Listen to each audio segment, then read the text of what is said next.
Hello students, मेरे पिछले videos के अंदर स्टूडेंट्स की एक डिमांड आई। वो ये थी कि सर एक प्रॉब्लम सॉल्विंग अप्रोच पे एक वीडियो बनाइए, क्योंकि हमारे साथ एक बहुत बड़ी प्रॉब्लम ये रहती है कि हम टॉपिक पढ़ तो लेते हैं, टॉपिक समझ भी आ जाता है, लेकिन हम उसके क्वेश्चन सॉल्व नहीं कर पाते। काफी स्टूडेंट्स को ये दिक्कत रहती है कि सर हम टॉपिक को अच्छे से समझते हैं, एग्जामिनेशन हॉल के अंदर जाते हैं, वहां पे पता नहीं कौन सा फोबिया आ जाता है कि हमारे क्वेश्चंस रॉन्ग हो जाते हैं, और जब उसी पेपर को हम घर आके वापस से सॉल्व करते हैं तो हमारा पेपर में काफी इंप्रूवमेंट नजर आता है। तो यहाँ पे हम आज डिस्कस करेंगे प्रॉब्लम सॉल्विंग अप्रोच के बारे में कि जब हम IIT JEE की प्रिपरेशन कर रहे हैं तो हमें कौन कौन से पहलू ध्यान रखने चाहिए जिनसे हम क्वेश्चंस को अच्छे से डील कर सकें। तो स्टूडेंट, यहाँ पे सबसे पहला पॉइंट मैं डिस्कस करना चाहूंगा कि हमें एक चीज समझनी पड़ेगी कि हम जिस कंपटीशन की प्रिपरेशन कर रहे हैं उस कंपटीशन का फॉर्मेट क्या है, उस कंपटीशन की क्या क्या रिक्वायरमेंट्स है जो हमें फुलफिल करनी पड़ेगी। देखिए, जब हम स्कूल के अंदर होते हैं, स्कूलिंग एजुकेशन के अंदर होते हैं, तो हमारे सामने क्या होता है कि एक पर्टिकुलर टॉपिक पढ़ाया गया, उस टॉपिक का कोई फॉर्मूला सिखाया गया, और जब हम एग्जामिनेशन हॉल में जाएंगे तो उसी टॉपिक से रिलेटेड क्वेश्चन पूछे जाएंगे। लाइक कोई भी हमें एक लॉ सिखा दिया गया, फर्स्ट लॉ ऑफ थर्मोडायनेमिक्स सिखा दिया, उसका एक फॉर्मूला है, उस फॉर्मूले में बाकी सारे पैरामीटर्स की वैल्यू गिवन होती है, एक पैरामीटर अननोन रख दिया जाता है और हमें उसकी वैल्यू कैलकुलेट करनी होती है।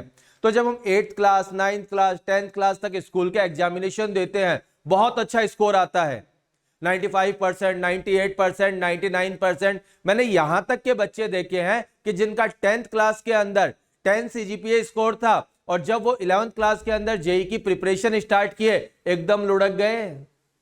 क्यों? क्योंकि वो एग्जामिनेशन के फॉर्मेट को नहीं समझ पाए। The major thing is that कि हम जिसकी प्रिपरेशन कर रहे हैं, हमें यह आइडिया होना बहुत जरूरी है कि उसका फॉर्मेट क्या रहने वाला है। मैं एक छोटी सी बात कहना चाहूंगा, बड़ी अजीब सी लगेगी आप लोगों को, कि ये जो जेई का कंपटीशन होता है उसमें जो चीजें हम पढ़ाते हैं वो आती ही नहीं है। बड़ा अजीब लग रहा होगा सुनने में कि फिर हम पढ़ते क्यों है जब आती ही नहीं है। तो स्टूडेंट, इस चीज को ऐसे समझो कि इस कंपटीशन के अंदर वो चीजें नहीं आती जो हम पढ़ाते हैं, इस कंपटीशन में आती है जो हम पढ़ाते हैं उसका एप्लीकेशन पार्ट, कि हम उस चीज को अप्लाई कैसे करेंगे। सबसे पहले तो इस कंपटीशन के एक बेसिक फॉर्मेट को सीखो कि हमारे पास 3 घंटे का पेपर है, ऑन एन एवरेज 52 से 60 के बीच में क्वेश्चंस उसके अंदर रेंज होती है।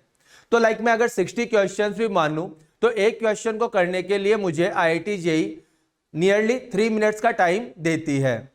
अब 3 मिनट के अंदर एग्जामिनर मुझसे एक क्वेश्चन सॉल्व करवा रहा है, तो ऑब्वियस सी बात है वो क्वेश्चन कोई सिंपल क्वेश्चन तो नहीं रहेगा। उस क्वेश्चन में काफी सारे क्वेश्चंस का मिक्सचर हो सकता है, उस क्वेश्चन में काफी सारा एप्लीकेशन पार्ट भी हो सकता है। तो जब हम अपनी प्रिपरेशन स्टार्ट करते हैं तो पहले से ही हमारा माइंडसेट ये होना चाहिए कि इस कंपटीशन के अंदर हमें चीजों को अप्लाई करना है। लाइक 9th 10th के अंदर हमने एक लॉ सीखा, उसका एक क्वेश्चन किया। अब यहां पे क्या होगा, लॉ हम सीखेंगे बट उस लॉ की एप्लीकेशंस भी सीखेंगे कि कहां कहां ये अप्लाई हो सकता है, और हो सकता है एग्जाम में जो क्वेश्चन आए वो 2-3 एप्लीकेशन को मर्ज करके दे दे। तो इस कंपटीशन में सबसे ज्यादा जरूरी जो है वो है एनालिटिकल स्किल, उसका डेवलप करना सबसे ज्यादा जरूरी होता है। अगर वो नहीं कर पाएंगे तो सबसे ज्यादा दिक्कत में आ जाएंगे। इसका मैं तुम्हें एक एग्जांपल बताऊं कि जब हम ड्राइविंग स्कूल के अंदर जाते हैं, लाइक कार सीखने जा रहे हैं, तो हमें ड्राइविंग स्कूल वाले कार के बेसिक फंक्शनिंग बता देंगे, एक्सेलरेटर क्या है, ब्रेक क्या है, क्लच क्या है, गियर कब कब चेंज करना होता है, कार के डायमेंशंस कैसे ध्यान में रखने होते हैं, वो सब चीजें वो हमें सिखा देंगे। अब उसी कंडीशन में हमको गाड़ी लेके जानी है हाईवे पर। अब हाईवे पे ट्रक्स आ रहे हैं, कई जो गाड़ियां ऐसी भी होती है जो ट्रैफिक सिग्नल फॉलो नहीं करती है, ट्रैफिक रूल्स फॉलो नहीं करती है, तो अपोजिट साइड से आ जाती है। तो उस कंडीशन के अंदर जो ड्राइविंग स्कूल का ज्ञान था ना, वो काम नहीं आता। वहां पे क्या काम आता है? हमारा खुद का आईक्यू। अब वहां पे हम अगर ड्राइविंग स्कूल का ही ज्ञान सोचते रहे तो हम फेल हो जाएंगे। वहां पे हमें तुरंत अपने ब्रेन को एक्टिव करना है और खुद को डिसीजन लेना है कि कैसे मुझे इन सब से बच के हुए निकलना है। सेम वही की वही चीज अप्लाई होती है आईआईटी जेईई की प्रिपरेशन के अंदर। तो देखिए, जब हम अपनी 11th क्लास के अंदर एंटर होते हैं तो most of the student 10th के बाद अपनी प्रिपरेशन एकदम प्रॉपर वे के अंदर स्टार्ट करते हैं 11th क्लास से।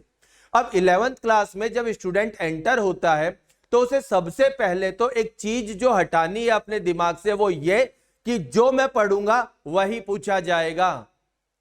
बिकॉज 10th तक उसका माइंडसेट ऐसा ही है कि मैंने एक ये थ्योरी लर्न करी है, एग्जाम में इसी का क्वेश्चन आएगा, वो मुझे लिख के आना है। स्टूडेंट्स, वो क्लासरूम एग्जाम था, यहां कंपटीशन एग्जाम है।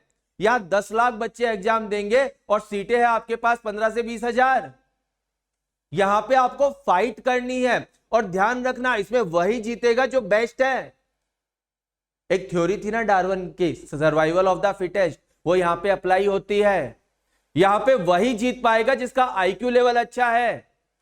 तो स्टूडेंट जब 11th क्लास के अंदर एंटर होते हैं तो मुझसे अक्सर एक डाउट बोलते हैं कि सर आप लोग बहुत अच्छा पढ़ाते हो, मजा आता है, सब समझ में भी आता है, लेकिन क्वेश्चंस नहीं होते। तो स्टूडेंट उसके लिए हमें क्या करना है? जब हम 11th क्लास के अंदर होते हैं और बहुत ज्यादा बिगिनिंग स्टेज के अंदर है तो हमें क्वेश्चंस के साथ थोड़ी फाइट करनी होगी, क्योंकि 10th तक हमने वैसा मोड देखा ही नहीं था। वहां सब्जेक्टिव एक क्वेश्चन है, सब्जेक्टिव उसका आंसर लिखना है।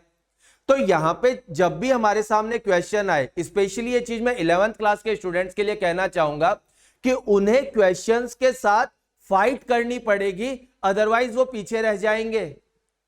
क्वेश्चंस के साथ कैसे फाइट? डिशुम डिशुम करना है? नहीं।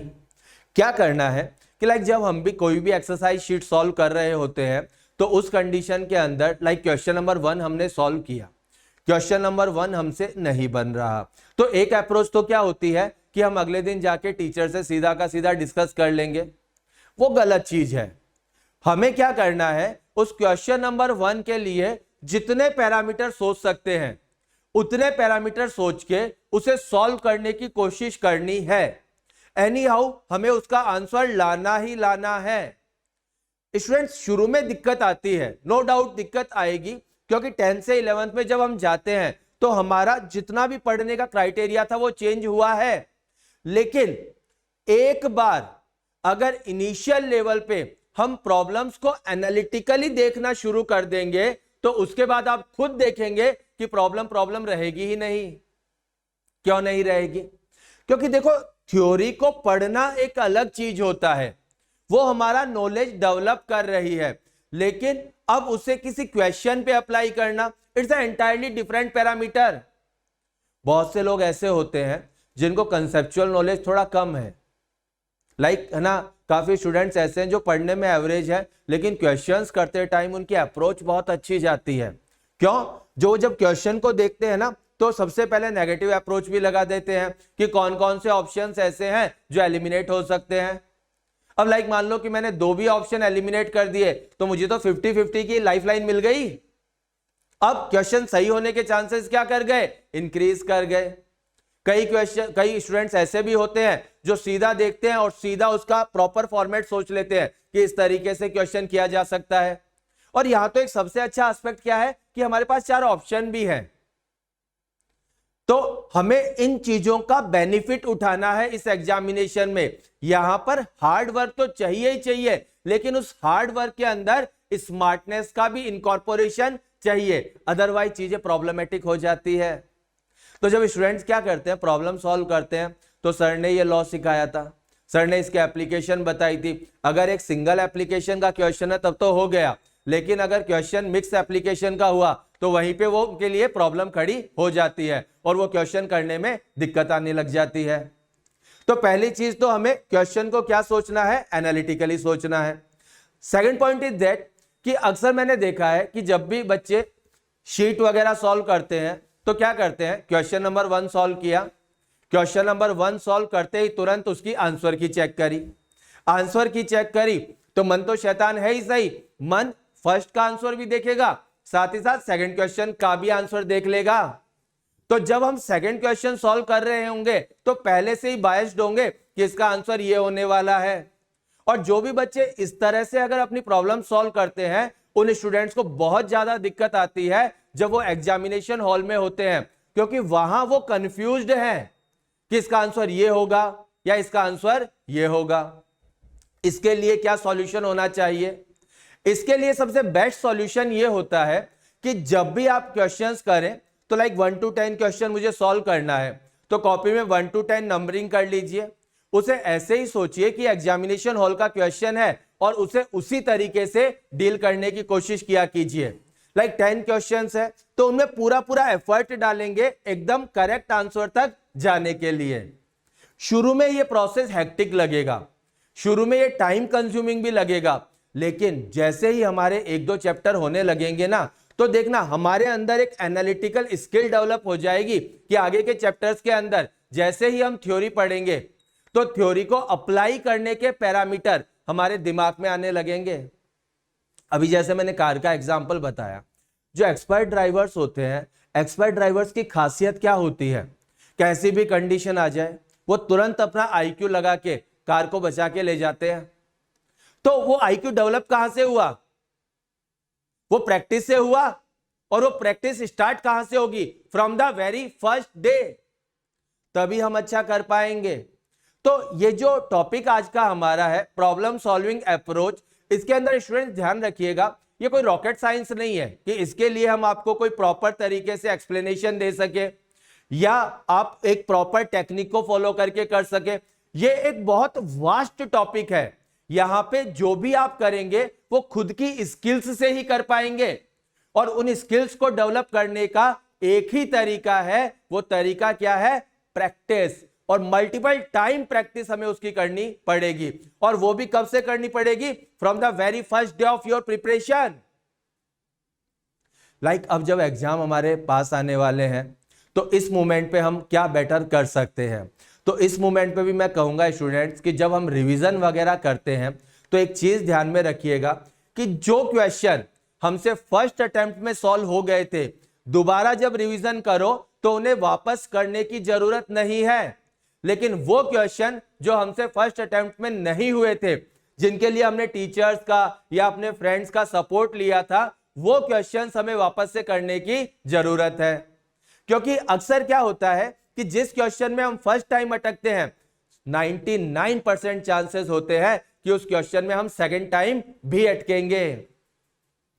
तो स्टूडेंट्स ये कुछ छोटी छोटी सी बातें हैं जो हमें ध्यान में रखनी होती है और जिनसे हम अपनी स्किल्स को और ज्यादा इंप्रूव कर सकते हैं। ध्यान रखिएगा लाइफ में एक बात, परिंदे पहुंचेंगे मंजिल पे, ये उनके फैले हुए पंख कहते हैं, और वही लोग रहते हैं खामोश अक्सर जमाने में जिनके हुनर बोलते हैं। तो स्टूडेंट्स हमें भी अपने हुनर्स को ऐसे ही डेवलप करना है, ऐसे ही अपन को तराशना है कि एक पत्थर से हम हीरा बन जाए और इस दुनिया को अपनी रोशनी से चमका दें।